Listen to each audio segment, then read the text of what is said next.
Good evening. I'd like to welcome everyone to our September the 10th, 2024 regular council meeting. Roll call, please.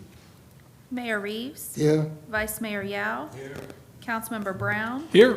Councilmember Clancy. Here. Councilmember Olinger. Here. Councilmember Ramikis. Here. Councilmember Russell, absent. Councilmember Schmidt. Here. Councilmember Short. All right. Agenda approval. No, excuse me. I would like to add item 601, proclamation for National Service Dog Month, and item 602, proclamation for Constitutional Week. Anyone else like to add anything to the agenda? If not, Second. all in favor? Aye. Opposed? All right. Ayes have it.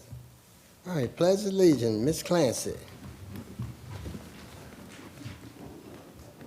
Allegiance to the flag of the United States of America and to the republic for which it stands, one nation, under God, indivisible, with liberty and justice for all.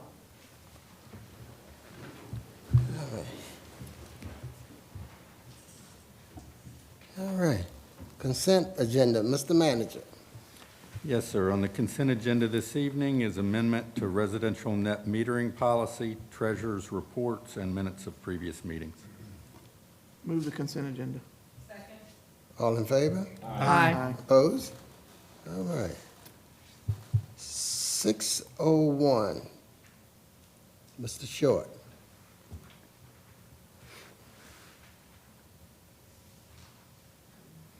Two proclamations to read this evening. The first is in recognition of National Service Dog Month. Whereas National Service Dog Month, observed in September of each year, seeks to raise awareness of the rights of service dog users and the laws protecting them. And whereas 64 million American adults and children are living with a disability, and whereas there are only 15,000 service dogs from accredited organizations in the United States, meaning less than 1% of people with disabilities could qualify to have a service dog. And whereas service dogs provide companionship while inspiring confidence, and they live to serve and assist our handlers with the help of the service dog, humans can better manage disabilities and live fuller, independent lives. And whereas we believe in the joyful, transformative power of the human canine bond and inclusivity of all citizens. Now therefore, I, Frank Reeves, Jr., Mayor of the Town of Culpeper, and on behalf of the Culpeper Town Council, hereby proclaim September 2024 as National Service Dog Month. In the Town of Culpeper, the Town Council and staff hereby encourage all citizens to show respect for service dogs, to honor their many achievements, and to reaffirm our commitment to improving access to basic services for the disabled persons. Given under my hand this 10th day of September, 2024. All right, 602. We have a second proclamation to read this evening for the recognition of Constitution Week. Whereas September 17, 2024 marks the 237th anniversary of the signing of the Constitution of the United States of America by the Constitutional Convention. And whereas it is of the greatest importance that all citizens understand the provisions and principles contained in the Constitution in order to effectively support, preserve, protect, and defend against all enemies.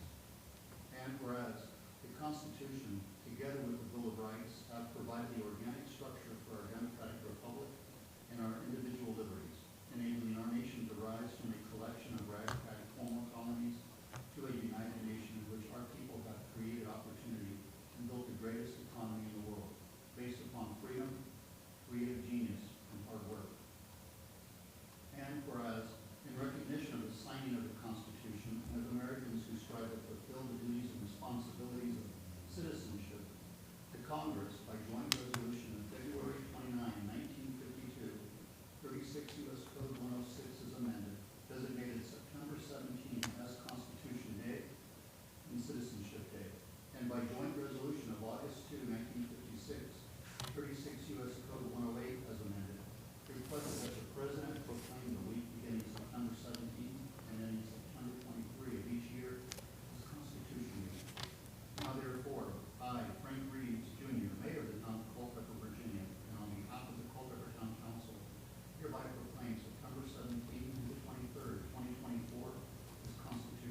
Thank you, Ms. Short. Public forum. The public forum is an opportunity for town citizens, visitors, and groups to speak or bring to our attention any government-related issues. Please state your name and place of residence for the record. Limit your comments to 3 minutes. Groups are requested to have a spokesperson. If there is anyone in the audience at this time want to speak, come up to the podium.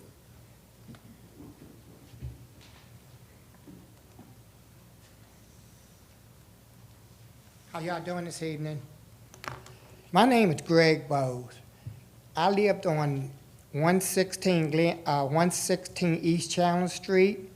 My home burned down a long time ago, but I was dealing with Maxine before Andrew came in the picture, and Maxine told me that she was going to retire.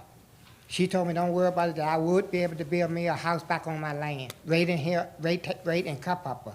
I'm born and raised here. I worked all my life in this town. Nobody gave us nothing. And ever since I've been talking to Andrew for over 7 years, he never could give me a straight answer. I would go up there, and he never would get me a straight answer if I could build back on my land. And it's hard. My wife is sick. I don't think my wife's gonna live long. I kept going up there talking to Andrew about that. I said, Andrew, my wife's not gonna live long. We got to do something. But like I said, he never gave me an answer, but he gave me an email that yesterday that he emailed me this, and he never gave me nothing. I mean, like I said, over 7 years, he never gave me an answer. Everybody else can build. You got Ryan building, you got Corbin building, who else? I mean, you got a lot of people that is building in this town, but I just want to build my house back on my land. One house on East Channel Street. They built a house up there that people that got money. Corbin built a house on Old 15 Fredericksburg Road in the ghetto. He built a house there. I still haven't got my house built. They building houses, and I'm still trying to get my house built. I don't know what the holdup is, but I need to know the answer. Are you finished? Yes. Thank you. We'll check into that for you. Okay, thank you. Council will check into it. Okay, thank you. Uh-huh. Anyone else like to speak? Anyone else? Last call, I'm closing the floor. All right, public hearing on conditional use permit, Lewis. Good evening. I'm Louis Pancotti, town planner, and I'll be presenting CUP case 4900. This is a request for a conditional use permit for an accessory dwelling unit, or ADU. The owner of 316 Monticello Avenue is Melanie Butner, and the applicant for the request is Shelley Dodson. The parcel is currently zoned R2, which permits accessory dwelling units only by conditional use permit. The ADU is in a one-story existing accessory structure that was permitted as a garage in 1998. It was converted into a dwelling sometime after December 3rd, 2020, based on photographic evidence. The 864-square-foot ADU contains a living area, 2 bedrooms, a kitchen, and a bathroom. It meets the ordinance requirements for number of units, minimum lot size, setbacks, maximum square footage, separation distance, and off-street parking. The property is served by a private septic system. To comply with the conditions in the zoning ordinance, the applicant has paid a sewer tap fee for the main dwelling and is currently working on connecting it to the public sewer system. The lot is already served by public water. Tap privilege fees for the water and sewer for the accessory dwelling unit will need to be paid if approved. Town council can approve CUPs provided they meet the following criteria. 1, that the use will not adversely affect the health or safety of persons residing or working in the neighborhood of the proposed use. 2, that the use will not be detrimental to public welfare or injurious to the property or improvements in the neighborhood. 3, the use will be in harmony with the goals, policies, and future land use map in the comprehensive plan. The property is located within the traditional neighborhood character area as identified in the comprehensive plan, and the plan recommends the development of accessory dwelling units in traditional and suburban neighborhoods to provide options for extended family or rental units within neighborhoods. And number 4 does not apply, as this is not within the watershed protection district. The CUP application is being presented with the standard ADU conditions plus an additional one, condition 11, that clarifies that the building department approval will be required prior to issuance of the certificate of occupancy, and any modifications made to the building to meet building code must conform with the CUP conditions and the ordinance requirements. Since this structure was converted without a zoning permit and presumably without a building permit, we found it necessary to require building department approval. And I'd be happy to answer any questions you may have for staff. All right, thank you. All right, thank you. At this time, I'm opening the floor for public hearing. Please state your name and place of residence for the record. Limit your comments to 3 minutes. Does anyone like to speak on this tonight? No one? Close the public hearing at this time.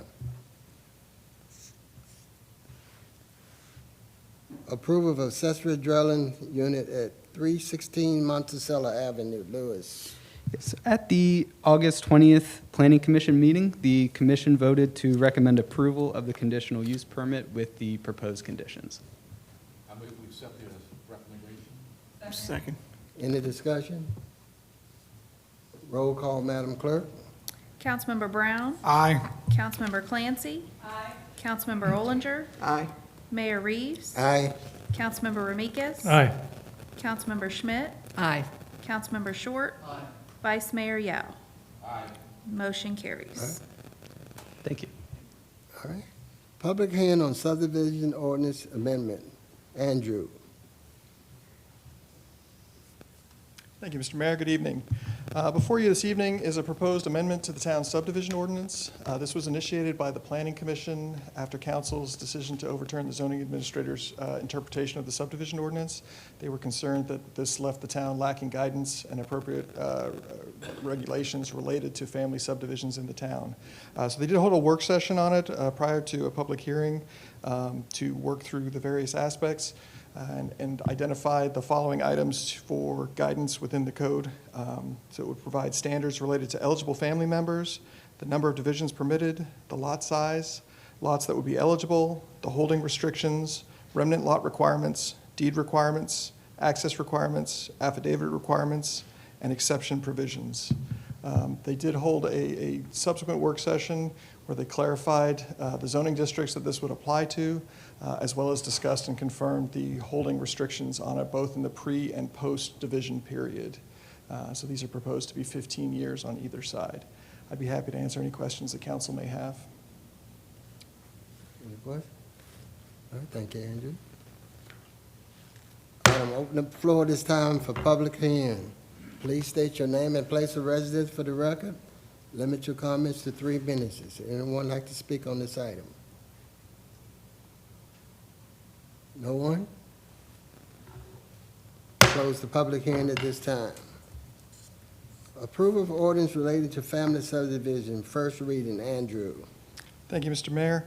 As noted, the Planning Commission did hold a public hearing on this matter on August 20th and did recommend approval of it to the town council. Any questions? No? All right, thank you. Motion to approve the recommendation? First reading, do we have to waive the second reading? I think we can include It's that in the motion. recommendation. The waive the second reading is in the recommendation.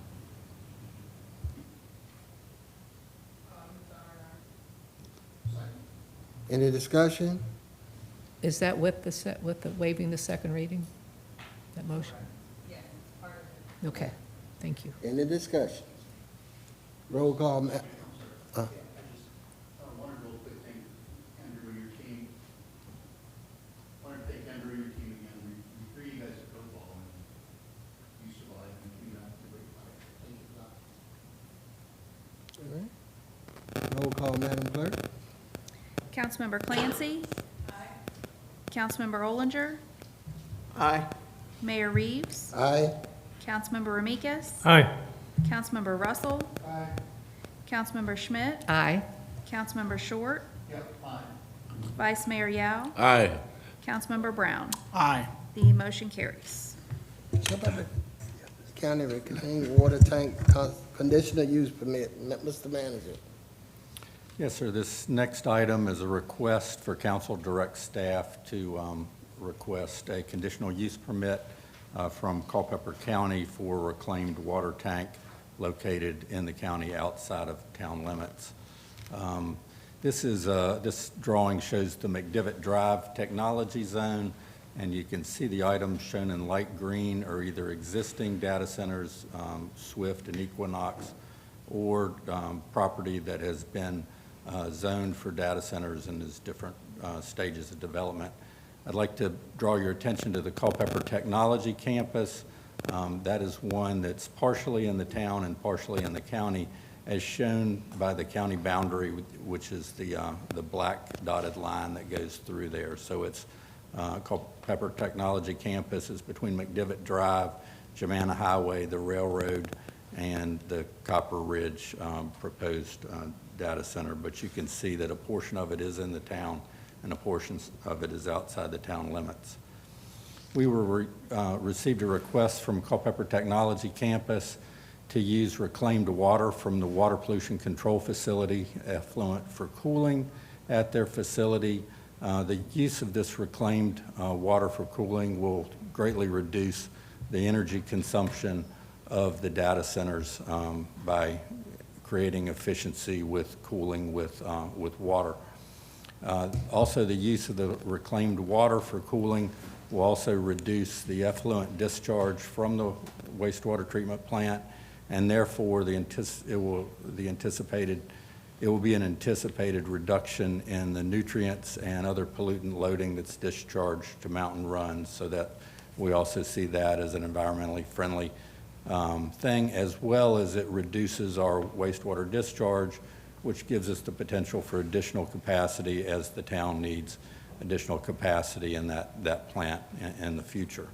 A difference between this, and we had received other requests to develop a reclaimed water system from other data centers.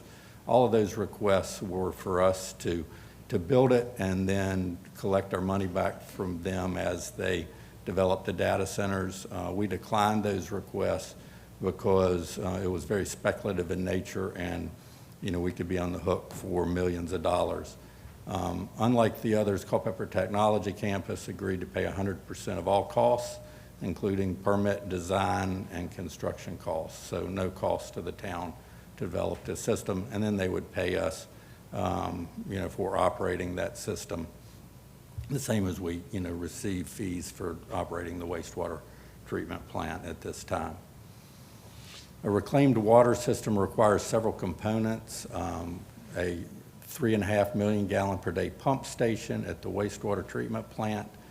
We would also add chlorine for disinfection of that effluent, which is required by DEQ. It would then have a water line that would go from that pump station to a tank, and then a water line that would go on to the end users where it would be used for cooling. And what isn't listed there is there would be a portion of that effluent after cooling would come back to the wastewater treatment plant. About 35% would come back to the treatment plant. And also a 2 million gallon elevated storage tank with a hydraulic grade line or the water level elevation in that tank at elevation 640 above sea level, and that puts it at an elevation that it will flow by gravity into the data centers.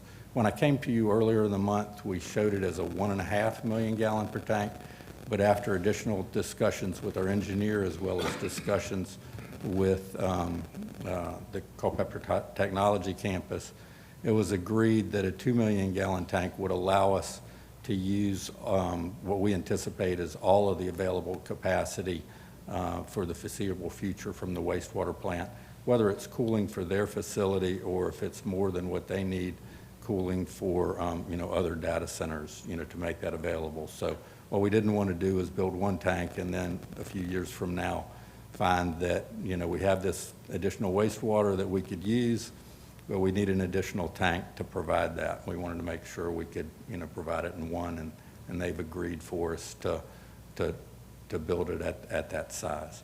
What the tank does, it provides storage to meet demand peaks, not only the peaks that they have and their demand needs, but also during periods of the day when our wastewater flow is low. For example, the early morning hours when we have fairly minimal flows going to the wastewater plant, they would be drawing off the storage tank since we wouldn't have that capacity in the plant to provide them.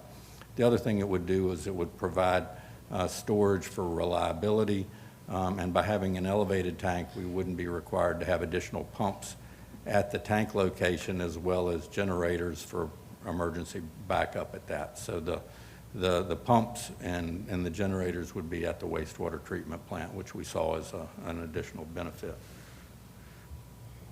We looked at 2 locations on the Culpeper Technology Campus, as shown there as A and B, for potential siting of a tank. And we looked at various siting criteria for determining which was the best location to recommend to council. We looked at viewshed impact, system operation and maintenance, reliability, hazard environmental mitigation, and ease of future system expandability. In other words, how we could use this same tank to provide effluent for cooling to other data centers if it became available either initially or in the future.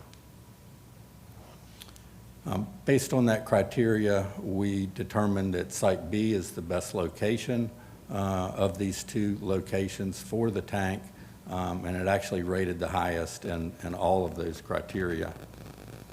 From a visibility standpoint, we pulled USGS LiDAR data, and our GIS team took that and ran a program which determines what the possibility, where it's possible to see that tank from in town, which is shown in the orange color. And that's based on elevation data that was available from the most recent LiDAR data was in 2014, so there may be additional buildings that would restrict that view. This is location A, and this is location B. When we compare those, location B appears to be the least visible throughout the town and east of Route 29. B is more visible in the technology zone area itself. And just to help you see it, it's kind of hard. It's a busy map there, but if you focus on the town bound portion, this is A, that's B, again, that's A, that's B, so you can see it's less visible in B than A. And then if you look east of Route 29, you can see this is A and this is B, again, A and B, so slightly less visible east of 29 as well. So this is the Site B location. The other reasons why we thought this was the best location is this location is the closest to the wastewater treatment plant. So we would own the pipeline from the pump station to this tank. And that pipeline would be completely outside of the controlled area of the data center.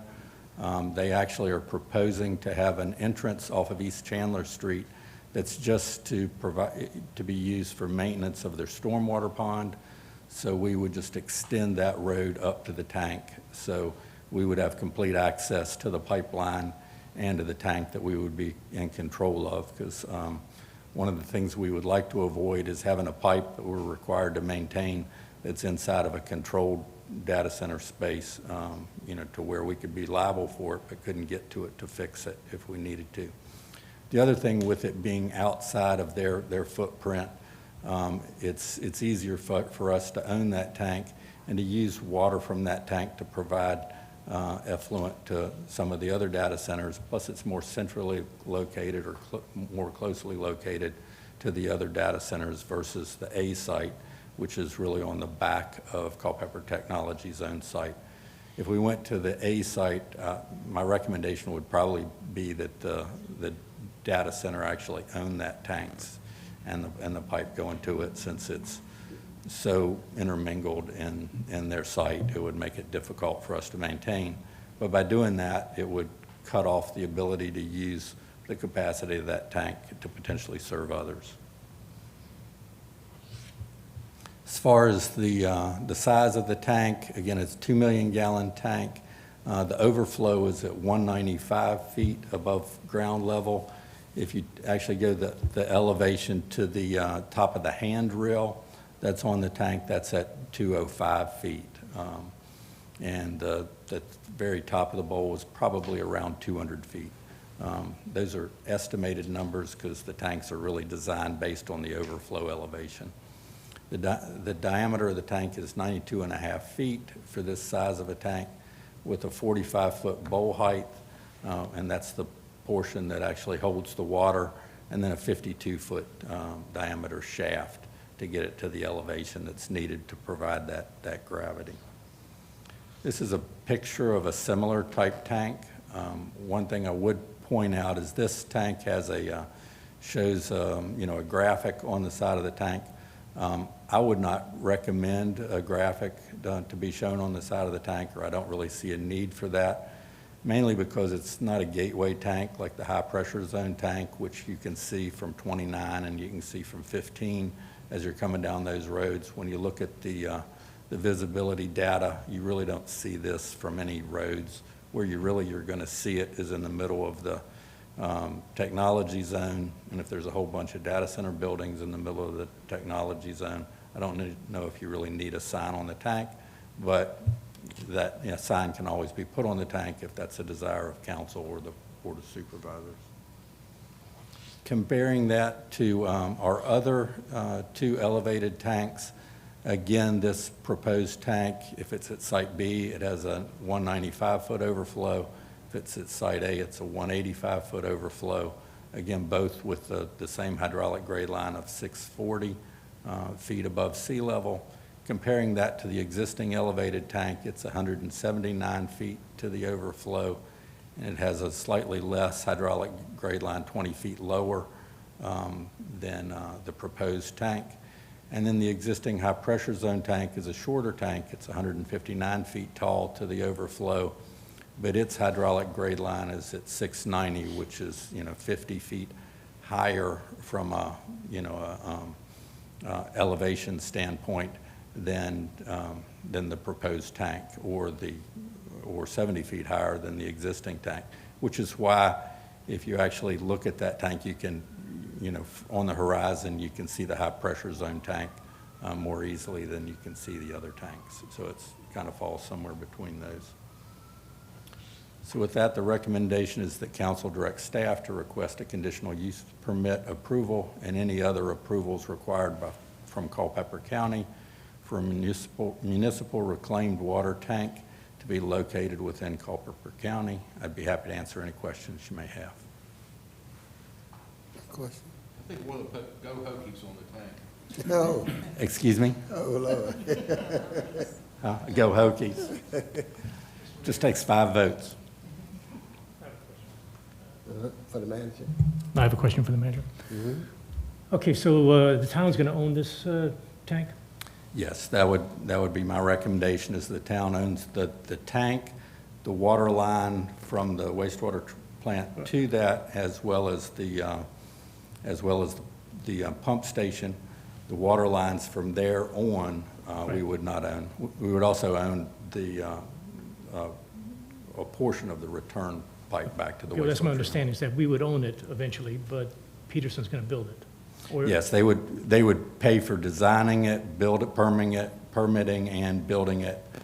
We would own it, and then we would charge them a fee for the effluent that we sell to them, and then any effluent that's returned back to us, we would charge them the wastewater rate for that return. So it would be a positive cash flow operationally as well. So then they would also, and we would set those fees. So at some point in time, we'd be required to paint the tank, maintain the tank, and those fees would cover that.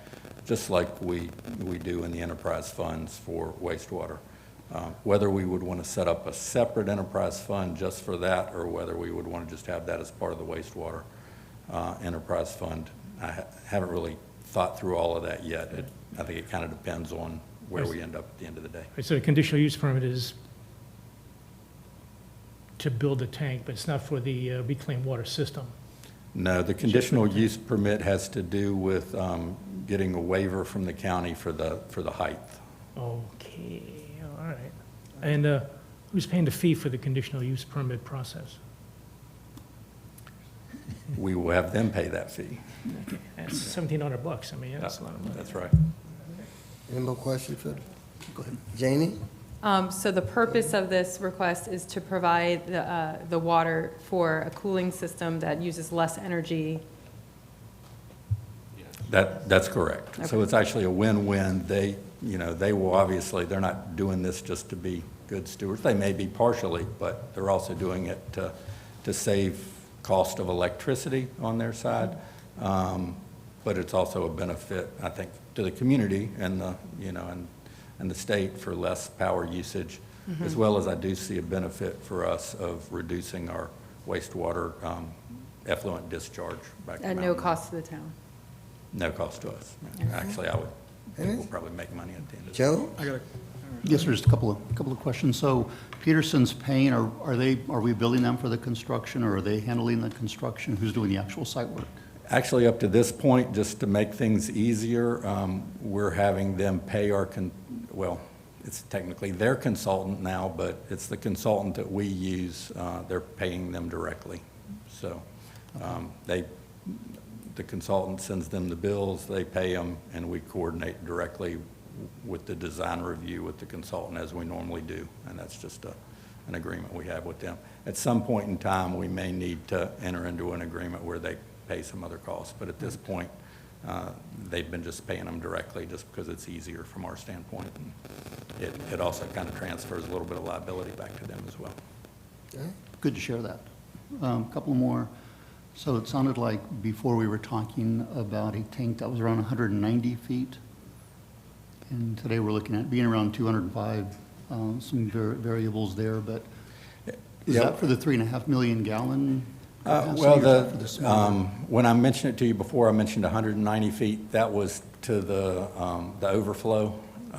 That was really my fault. I talk in overflow of tanks because that's what easily shows up, and we had to go back to the manufacturer to figure out what the actual top of the tank actually is. And that's just an estimate because it kind of depends on the tank manufacturer. When you design a tank, you do it all based on that overflow level because that's what drives the use of the tank. We did go from the 190 to the 195 due to the potential increased flow, thinking that there may be, if there's additional flow or additional peaks going to those end user buildings, the friction loss in the pipe could make up that additional 5 feet of head. So that was a recommendation from our consultant when we changed from the one to the other. Okay. And then the only other question, so we're trying to decide whether we're going to, so between A and B, those two locations, are there any security concerns that we would want this inside the wire, so to speak, as opposed to being publicly accessible? No, I mean, we would obviously have a fence around it, just like we have a fence around our other tanks, but I would rather it be a fence that we have easy access to and don't have to go through a sally port or something, to get access, especially on a day-to-day basis. We'll have operators that will go there to check the equipment to make sure that the tank, level that's actually transmitted back to the pumps is accurate. We have them, check those each day at all of our other tanks. So, it would be a lot easier just to be able to go in and out without having to go through a security gate and, a security guard to get to that. Okay, thank you. Good, Joe? Yes, sir. Thank you. Travis? Mr. Manager, is there any concern about possible drops in the water level of Mountain Run due to less effluents going into it?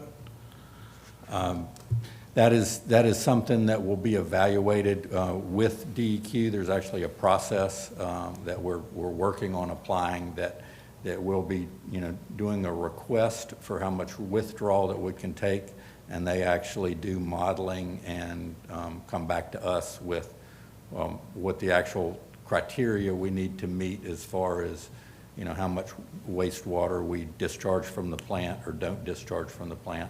The one thing that is an added benefit to us, I don't know if it's something that actually DEQ will look at, but as you know, we take a significant portion of our water from groundwater, so we're not actually taking it from Mountain Run, we're taking it from groundwater and putting it into Mountain Run versus if we were taking 100% from Mountain Run and then not putting any back.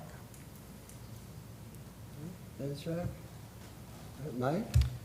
Does this limit who can connect to this system since Culpeper Technology Campus is going to construct it and operate it? It'll definitely give them the first call for the use of the water. That would be part of them paying to build it, although none of the others came and asked to pay the bill to do that. But the goal is to, if there's any additional available, to then provide it to others. Thank you. All right. Anybody else? Motion to approve? Roll call, Madam Clerk. Mayor Reed? Aye. Councilmember Rodriguez? Aye. Councilmember Russell? No. Councilmember Schmidt? Aye. Councilmember Short? Aye. Vice Mayor Young? Aye. Councilmember Brown? Aye. Councilmember Clancy? Aye. Councilmember Overton? Aye. Motion carries. All right. Town manager report. Any questions for the month? No? All right. Submission of FY '24 annual report. Any questions? None? Anyone has anything else? Well, I'd just like to make a comment, if I could. Yes, ma'am. About the annual report. I'm going to stop taking notes now because you have everything in here. I could throw my notes away. Very nice report. You have a great staff. I look back on what was accomplished in the last year and just, proud of the town and the things that we've done for the community. So thank you. Anyone Staff else? works very hard throughout the year as well as they work very hard on this report. So I echo that as well. I appreciate all the work they did in putting it together. Anyone else? If not, sleep well. We all adjourn.